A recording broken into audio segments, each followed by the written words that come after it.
Welcome to this Killick Explains Finance video. This week I want to take on an issue for investors which is becoming a bigger one, which is, are safe havens indeed safe? And where would you look for one should you be on the lookout?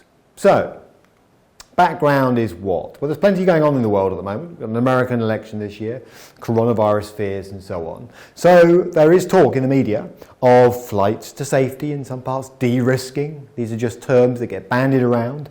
Safe havens, commonly used as bad news breaks. Wrongly or rightly, the media focuses on what should investors do next, using terms like that. So what are these things? What actually is a safe haven? And safe, I'll be explaining, is relative, not absolute, and central banks have moved the goalposts. So basically, the hunt for a safe haven was never a particularly good idea, and I would say it's got even harder in the modern world and over the last 10 years. And I'll explain what I mean as we go through. First of all though, let's deal with one that I've dealt with before. What about cash? Why not, when things look like they might be getting a bit turbulent, a bit volatile, stick your money under the mattress? Well, you'll have seen this before from me, but here's a slide I think that makes the point. Cash can be risky. Now there are various ways I can show this, but a very simple one is to look at the purchasing power of £100 over quite a long time period using Bloomberg data. And if you look at the RPI, the Retail Prices Index for inflation, look what happens to what that £100 will buy. It starts at £100 and essentially by the time you pull it out from under the mattress, as we get into 2019, 2020, it's worth a fraction in purchasing power terms compared to what it was. So cash is not a safe haven. It's a temporary store of value. It's somewhere you can keep money for a rainy day for sure, but it's no way to look at long-term safe haven investing. So how about government IOUs? Now traditionally, people would tell you that investing your money with the government is a pretty safe thing to do. It's a pretty good way to lock your money away for a period, get a little bit of yield on those IOUs, and then basically protect your capital, because let's face it, governments don't tend to go bust. Sound logic in a way. So government IOUs, US Treasuries, are backed by the taxpayer. So that's the logic for saying it's highly unlikely you won't get your money back at some point. But yields are incredibly low. On a 10-year gilt, when I checked making this video, February 2020, under 1%, and in many cases in the Eurozone, for example, in Japan, negative. Negative yields means that effectively you are giving your money to somebody else and paying them to look after it, which kind of turns the world on its head in a way.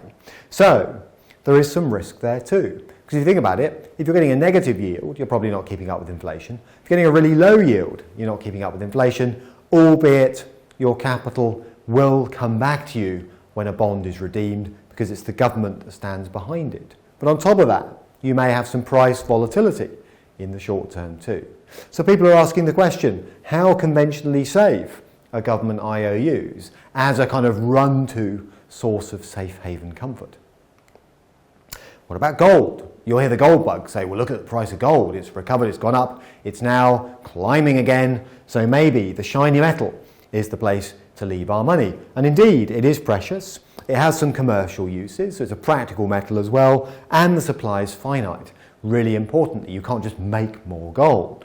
So fans say, for years, centuries, it's been a great store of value, but it pays no yield. And that makes it very difficult to value and makes it useless, obviously, as a source of income. Because traditionally, a safe haven is something that will pay you some kind of steady income whilst you, in theory, wait for better times to return. On the kind of capital side, gold won't do that.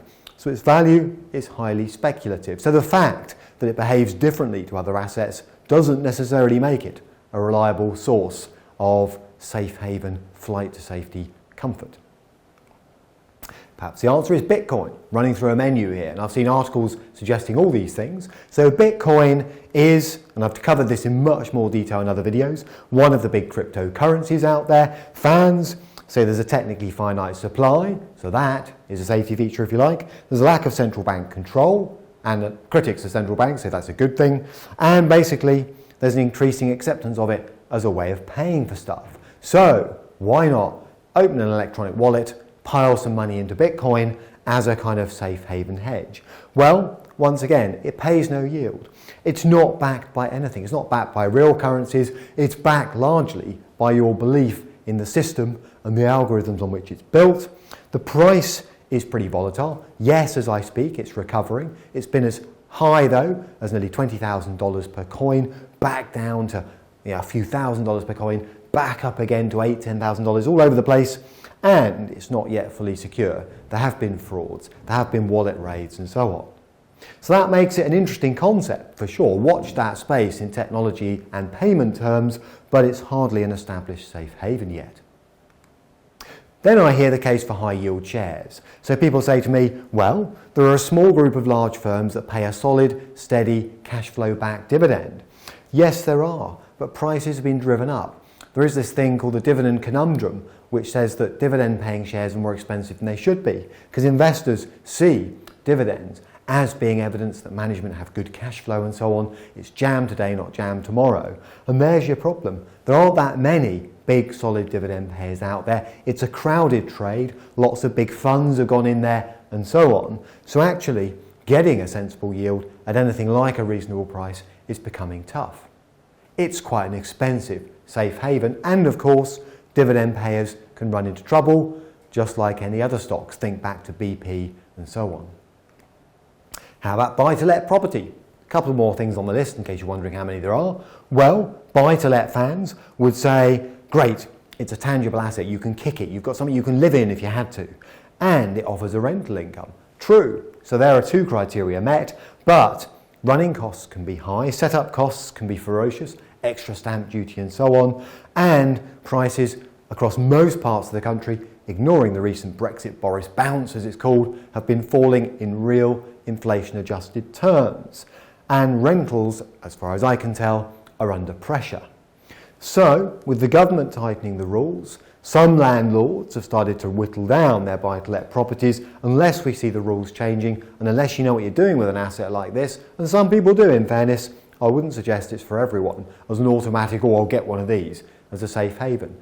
And don't forget, on top of that, you've got the liquidity issue. If you want your money back, not easy to get it back in some cases.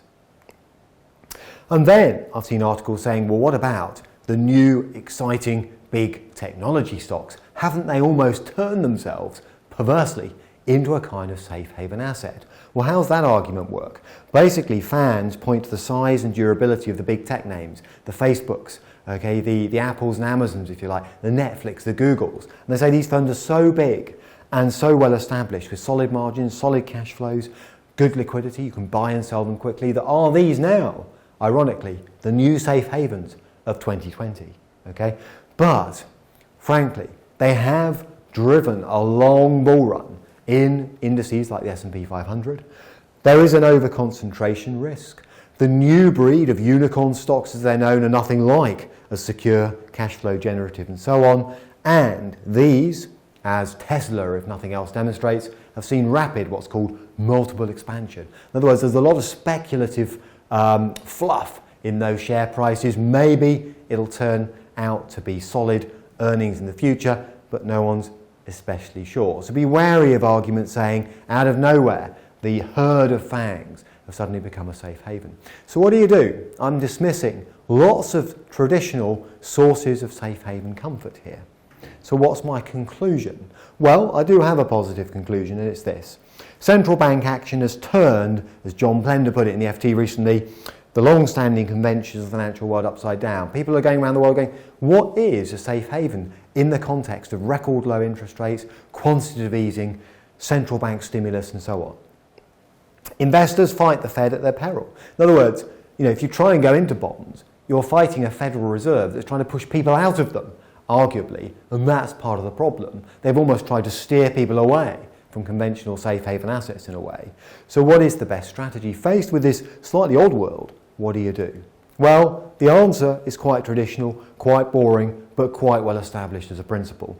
And that is to stick, first of all, to a three-bucket approach. Yes, keep some cash as a rainy day fund. I've covered this before. Identify those calls on capital you will need to fund coming up in the next few years, and then try and commit as much of your long-term wealth to equities as possible, lifetime savings and so on. Diversify, in other words, your lifetime savings across asset classes and within asset classes. Don't concentrate solely on FANG stocks. Don't just hoover up government bonds. Don't run to cash the first sign of trouble. And certainly don't liquidate everything, as one or two people I've spoken to actually have done, and just put it all into precious metals or Bitcoin. That's kind of crazy dog talk in my book. Okay? By all means, have a bit of money in those buckets, but not too much. Review systematically rather than reactively. In other words, don't look to the newspapers to tell you when to reallocate a portfolio. Do it on the basis of a thorough analysis of the way the world is moving. And there you have it. Lots of information, lots of things slightly dismissed. I'm not saying don't invest in those things, I'm just saying don't use them as a safety net for all of your nest egg. Tim Bennett at killick.com for questions, and if you want to see videos on all the things I kept saying I've mentioned before, then it's killick.com/learn, and you'll see all the key tabs on this side.